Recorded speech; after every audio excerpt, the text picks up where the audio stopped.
Hello, this is Mark Satterfield, and welcome to the Velvet Rope Playbook. Tonight's chapter, The Sotheby's Effect. How to sell like a brand the wealthy already trust. Not long ago, at a rooftop dinner overlooking Biscayne Bay, a woman named Arielle Sharp was telling a story about a listing that never even hit the market. It was a $48 million waterfront estate in Coral Gables. But before the drone footage, before the press release, before the coming soon tease on Instagram, it was already gone. Sold privately to a buyer in Geneva who never saw the house in person. Closed in 6 days. Why? Because the name on the listing wasn't just the agent. It was the brand behind her, Sotheby's International Realty. That game carries weight. It whispers heritage, it signals discretion, and it tells the wealthy exactly what they need to know without saying a word. This isn't just real estate. This is art you get to live in. If you're a financial services, private consulting, a luxury wellness, or in any space where wealthy clients are your target, you don't need to sell homes like Sotheby's, but you do need to sell like Sotheby's. And if you want the systems, scripts, and strategies to do that, head over to getwealthyclients.com. That's where you'll find my books, frameworks, and training, all designed to help you market like a luxury brand, not a service provider begging for attention. That's getwealthyclients.com. Now, let's unpack how Sotheby's does it. Lesson number 1. Heritage wins over hype. Sotheby's doesn't advertise like it's a startup.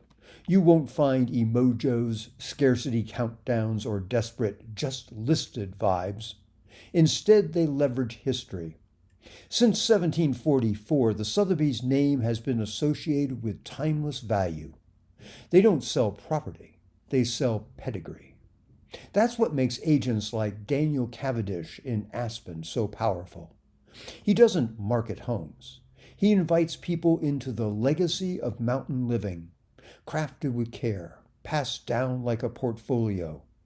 And his listings, they're treated like museum exhibits.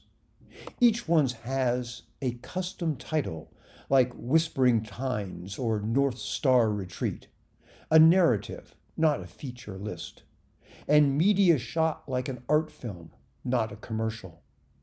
If you're a consultant or advisor, your offer should feel the same.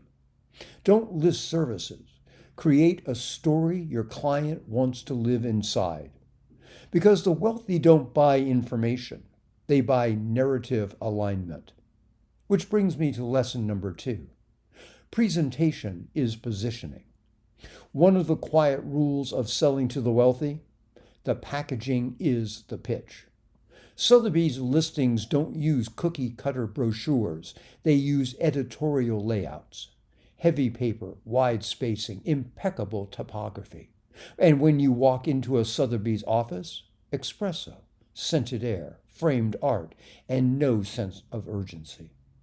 Everything says this is a place for people with taste, time, and trust. There's a woman named Janelle Becker, a concierge wealth consultant in Vancouver. She has one office, no signage. Clients arrive by appointment only. Each receives a personalized folio, leather-bound, initials embossed.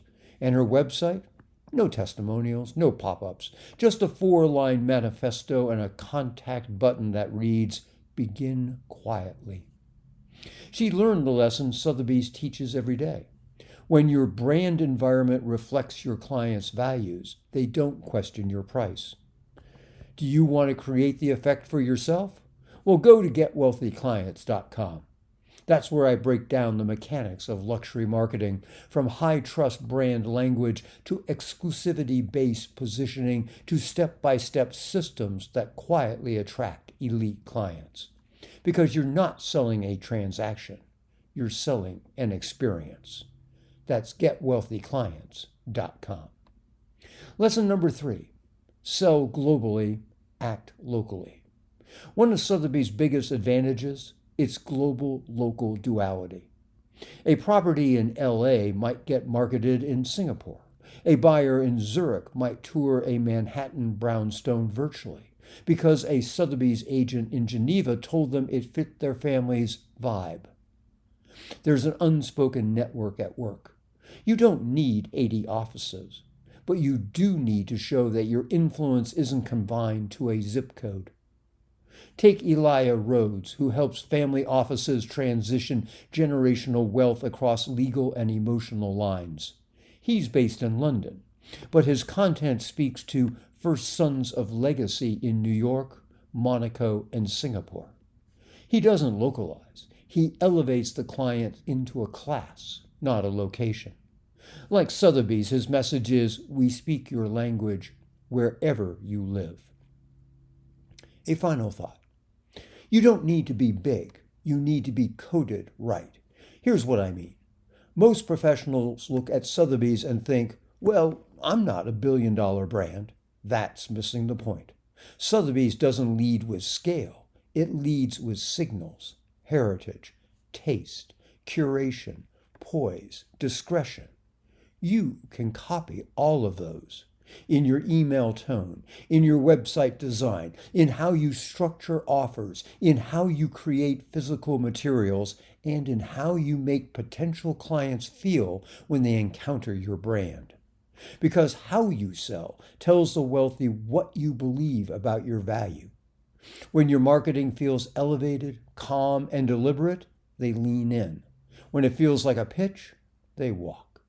So if you want to sell like Sotheby's, start marketing like someone who belongs in the same room as your clients. This is Mark Satterfield. Thanks for listening to this chapter of the Velvet Rope Playbook. I'll see you next time. Bye for now.